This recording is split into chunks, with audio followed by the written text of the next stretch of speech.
Welcome back to live show.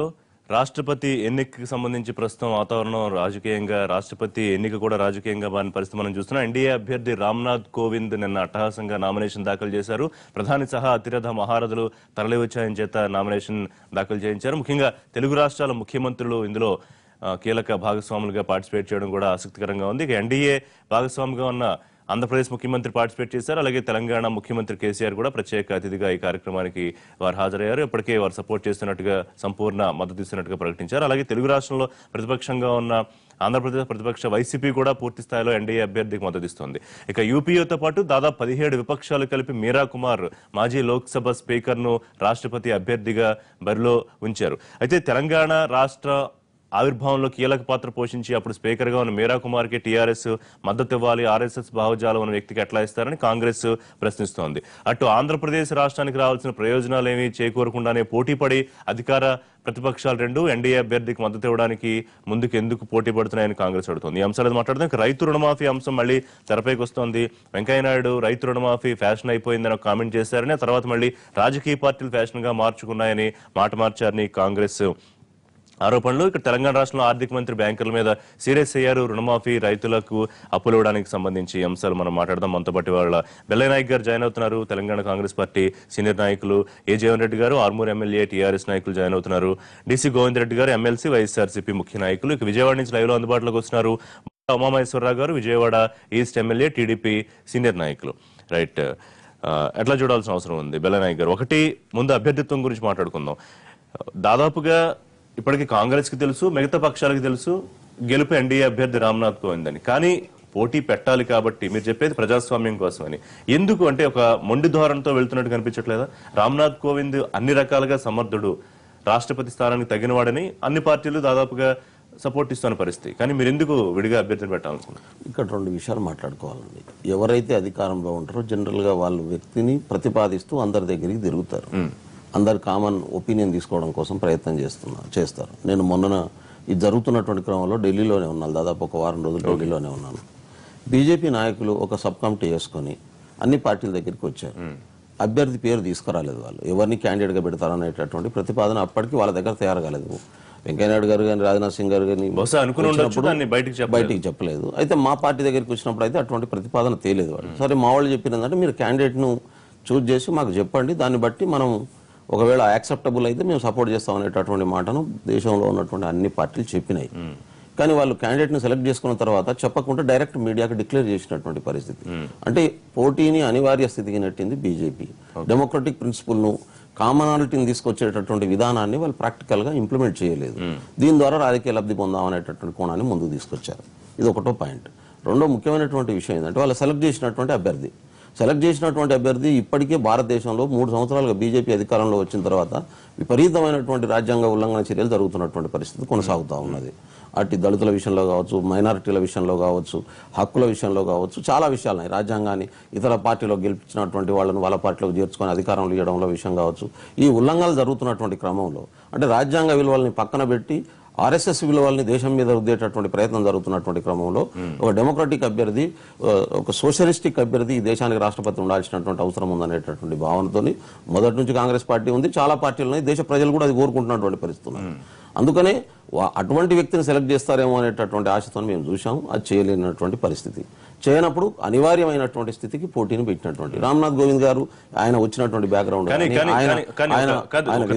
Dalit మేధావిగా Ramnath Kovind NDA తెర మీద తీసుకొచ్చింది కాబట్టి మీరు కూడా పోటీగా బీహార్కి చెందిన మరొక నాయకురాల్ని, దళిత నాయకురాల్ని, మాజీ స్పీకర్ ని తీసుకొచ్చారు. రామ్నాథ్ కోవింద్ గారు దళిత మేధావి అనేటటువంటి విషయం మీకు నాకు ఈ రోజు వరకు తెలియదు. ఆయన అభ్యర్థికి ప్రకటించినంత వరకు ఉత్తరప్రదేశ్ ఆయన సొంత ఊరు. ఉత్తరప్రదేశ్ లో ఉన్నటువంటి దళిత మేధావులంతా ఆయన వ్యతిరేకిస్తున్నారు. వాళ్ళ అక్కడ ఉన్నటువంటి దళిత మేధావులు ఈయన దళితుడే కాదు, ఈయన దళిత వాళ్ళ కులం ఇక్కడ దళితుల్లో ఉన్నంత మాత్రాన వాళ్ళు దళితులు అని చెప్పి మేము యాక్సెప్ట్ చేయడానికి వీల్లేదు, మేము చేయట్లేదు అని చెప్పి చాలా మంది మేధావులు డైరెక్ట్ గా వచ్చి చెప్తున్నటువంటి పరిస్థితి ఒకటి ఉంది. రెండోది, రామ్నాథ్ కోవింద్ గారు జీవితకాలంలో కనుక మనం వెనక్కిపోయి చూస్తే ఆయన మైనార్టీకి వ్యతిరేకంగా స్టేట్మెంట్లు ఇచ్చినటువంటి వ్యక్తి.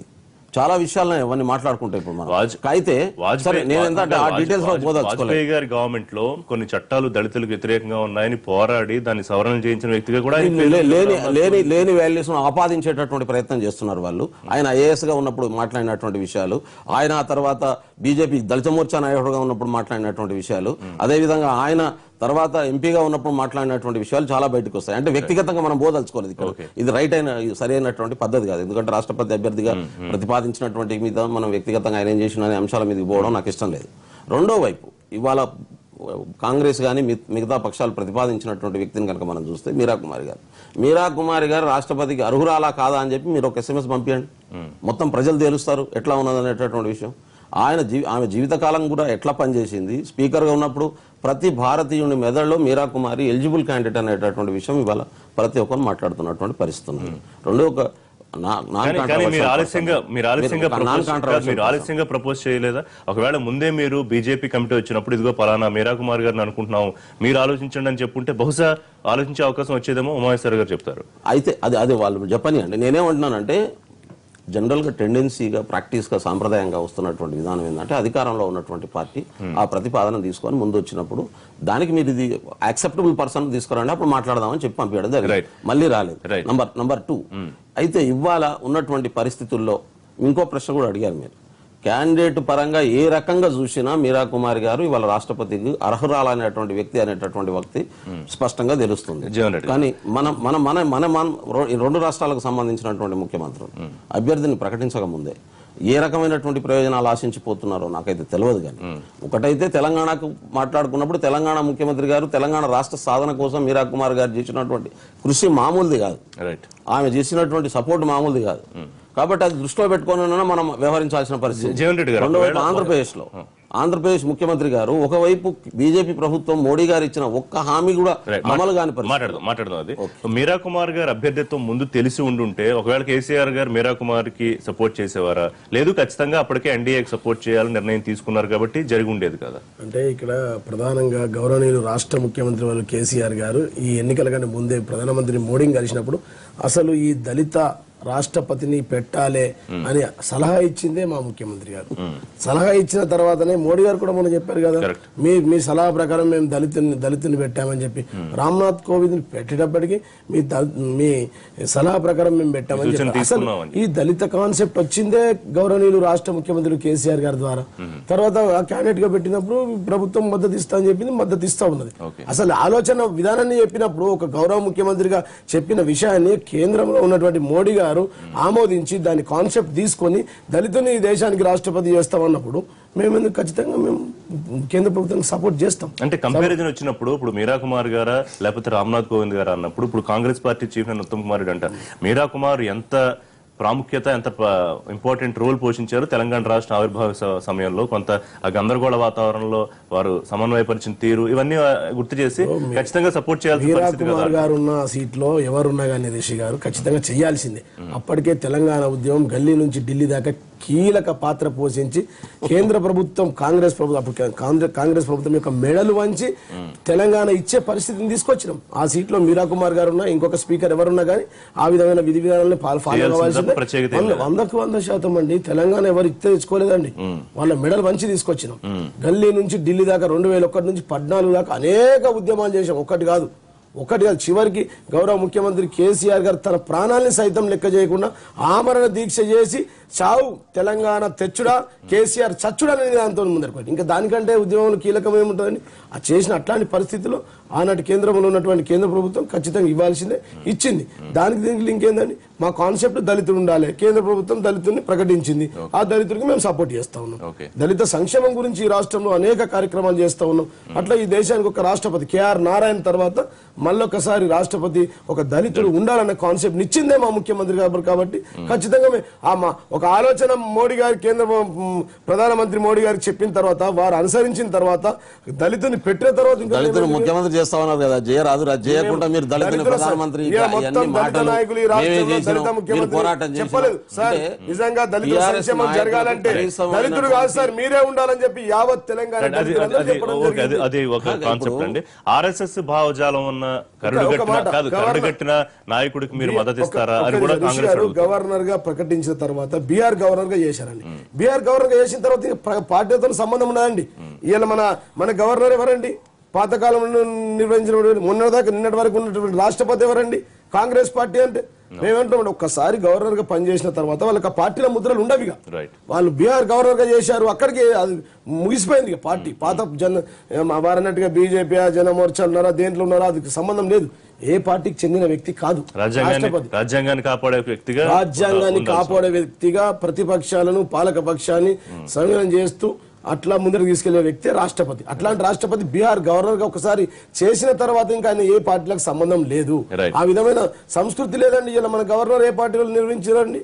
కేంద్రంలో ఉన్నటువంటి రాష్ట్రపతి ఎవరండి? గత కాంగ్రెస్ ప్రభుత్వంలో ఉన్నటువంటి కదా. మరి బీజేపీ ప్రభుత్వం వచ్చి 2-3 ఏళ్ళు అయిపోయింది, మరి ఇప్పుడు తీసేసిరా? తీయనికి లేదు. అది రాజ్యాంగం ప్రకారం మనం పోతా ఉన్నాం. కాబట్టి గౌరవ ముఖ్యమంత్రి గారు చెప్పిన సలహాను పాటించినందుకు కేంద్ర ప్రభుత్వానికి మీరా కుమార్ గారు దళితురాలు కాదా? ఇప్పుడు ముఖ్యమంత్రి గారు మీరు అమలు చేయరు, ఇంకోలాగా సలహా చెప్తారని చెప్పి చెప్పుకుంటారు. అంటే ఇంకో చెప్పిన దాన్ని కూడా కేసీఆర్ గారు ఏ పోరాటం చేసి తెలంగాణ తీసుకొచ్చిండో మనకు తెలియదు. తెలంగాణ చేసిన పోరాటం ఏందో తెలియదా? 24 గంటలు రాసిన వాళ్ళు అడగులుగా మాట్లాడతారండి.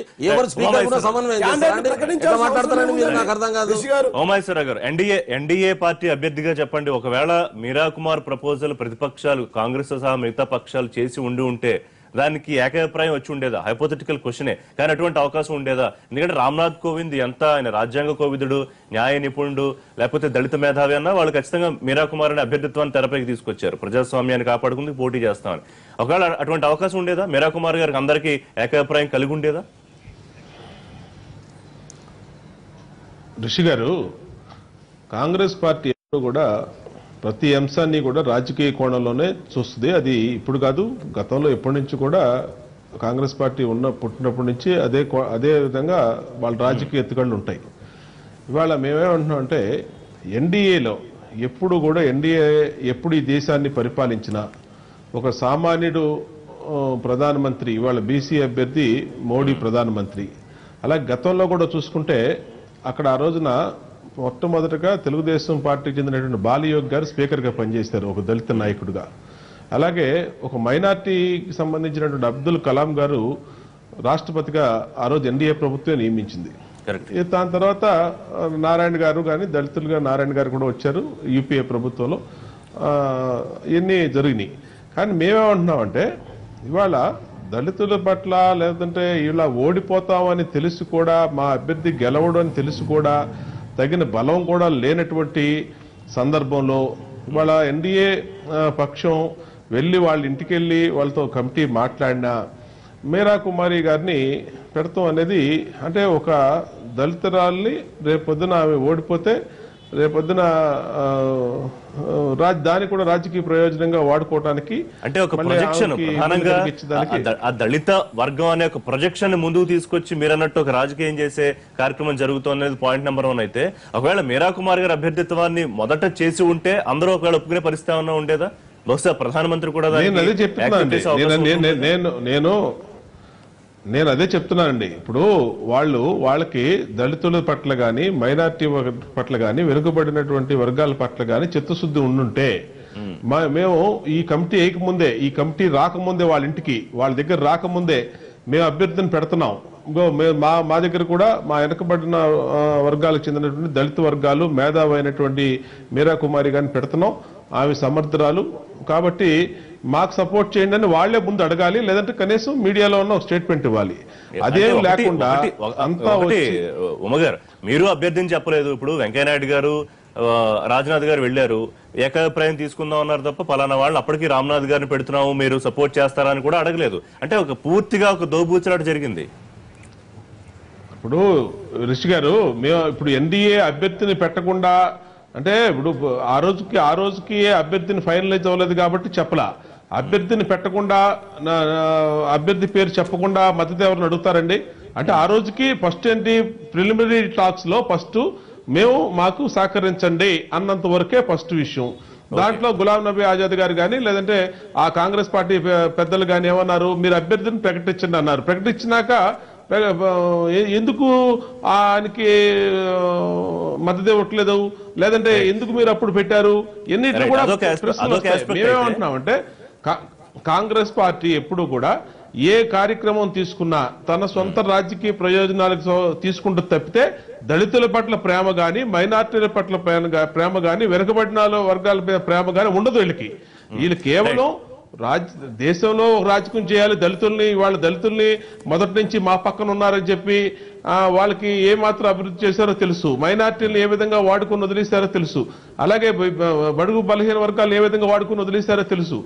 నేనేమంటున్నానంటే ఇలాంటి అత్యున్నత పదవిలోకి అయినా సరే రాజకీయాలను పక్కన పెట్టి ఒక న్యాయశాస్త్ర కోవిదుడు, ఇప్పుడు ఆయన గతంలో RSS లో పనిచేశారు, దాంట్లో పనిచేశారు, ఆయన ఇక్కడ ఢిల్లీలో పుట్టాడు, లక్నోలో పుట్టాడు, ఉత్తరప్రదేశ్ పుట్టి ఎన్ని వదిలేసి కుంటు సాకులన్నీ ఇవాళ ఉన్నటువంటి పరిస్థితిలో ఒక మేధావి, ఒక దళిత వర్గానికి చెందిన నేత, ఇవాళ ఒక గవర్నర్ గా ఉన్నటువంటి వ్యక్తి, అలాంటి వ్యక్తికి మేము సహకరిస్తున్నాం. ఎలాగో మీరు పెట్టే క్యాండిడేట్ గెలవరు, మీకు తెలుసు ఆ ఎన్ని విషయాలు, మీకు ఓట్లు తగినంత బలం లేదు, తెలిసి కూడా మీరు కావాలని ఒక అత్యున్నత పదవిని ఒక దళితుడిని ఎంపిక చేస్తా ఉన్నప్పుడు ఇక్కడ ఎన్డీఏ కూటమి గెలుస్తుంది అనే విధంగా చేయటం మంచిది కాదు. గోవిందరెడ్డి గారు, ఇంకా మాట్లాడదాం. తెలుగు రాష్ట్రాల సపోర్ట్ దాని గురించి వస్తున్న కామెంట్స్ గురించి కూడా మాట్లాడదాం అండి. గోవిందరెడ్డి గారు ఎట్లా చూడాలి మీరా కుమార్ గారి అభ్యర్థిత్వం?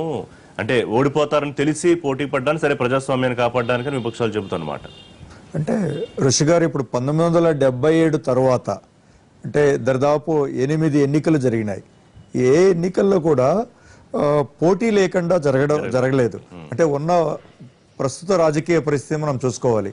1977లో సంజీవ్ రెడ్డి గారు మాత్రమే యునానిమస్ గా ఏకగ్రీవంగా ఒకసారి ఓటమి పాలైనారు. తర్వాత వారు వచ్చిన తర్వాత జరిగినటువంటి అన్ని ఎన్నికల్లో కూడా ఈ పోటీ వచ్చింది. సో ఈ ప్రపోజల్లో కాబట్టి మనం దీని గురించి ఇదేదో కొత్తగా ఎప్పుడు జరుగుతూ ఉందో, లేకంటే అంత కాంట్రవర్సీ అనేటువంటి విషయం కూడా మనం పెద్దగా పట్టించుకోక్కర్లేదు. రెండోది మా పార్టీ కూడా ఇప్పుడు చాలా పార్టీలు కూడా మేము ఎన్డీఏలో భాగస్వామ్యమా కాదా అయినా విషయాల్లో కొన్ని ఇట్లాంటి రాజ్యాంగపరమైనటువంటి పదవుల విషయంలో ఒక ఏకాభిప్రాయానికి వస్తే బాగుంటుంది అనేటువంటి ఉద్దేశంతోనే ఇప్పుడు ఇక్కడ టిఆర్ఎస్ కానీ, లేకపోతే జేడీయూ కానీ, లేకపోతే బీజేడీ కానీ ఇలాంటి చాలా ప్రభుత్వాలు ఇప్పుడు ఉన్నటువంటి ఎన్డీఏ ప్రతిపాదించినటువంటి కోవింద్ గారికి మేము కూడా దాన్ని మద్దతు ఇవ్వడం జరిగింది. సో మేము ఇంతకుముందు కూడా లాస్ట్ టైం కూడా ఇప్పుడు ఉన్నటువంటి రాష్ట్రపతి గారికి విషయంలో కానీ, స్పీకర్ గారి విషయంలో కానీ, ఎవరి విషయంలో కూడా మేమంతా వాళ్ళు అడిగినటువంటి మద్దతు ఇస్తున్నాం తప్ప ఇందులో దీన్ని పెద్దగా అంత రాజకీయం చేయాల్సినటువంటి అవసరం ఎవరికి లేదు. బట్ ఎవరు అపోజిషన్ పార్టీలో ఒక జాతీయ పార్టీగా కాంగ్రెస్కు వాళ్ళకు ఉన్నటువంటి ఆబ్లిగేషన్ కానీ, లేకపోతే వాళ్ళకు ఉన్నటువంటి ఆలోచన విధానంతో ఇది పోటీ పెట్టినారు. కాబట్టి దీంట్లో పెద్దగా మనము అంత పెద్ద కాంట్రవర్సీ చేయాల్సినటువంటి అవసరం లేదని నా ఉద్దేశం. కానీ విమర్శలు అయితే వచ్చే ఒక బ్రేక్ తీసుకుందాం. గతంలో ప్రధానమంత్రి జగన్మోహన్ రెడ్డి కలిసినప్పుడు చాలా రోజుల ముందే రాష్ట్రపతి అభ్యర్థిత్వానికి మద్దతు ప్రకటించడానికి సంబంధించి అధికార పక్షం విమర్శలు వచ్చాయి. మరోవైపు ఇవాళ ఆంధ్రప్రదేశ్ రాష్ట్రానికి ప్రయోజనాలు చేకూరకుండా అధికార పక్షం ప్రతిపక్షం ఊరికే ఎందుకు తొందరపడుతోందనే కామెంట్స్ కూడా వస్తున్నాయి. దీని మీద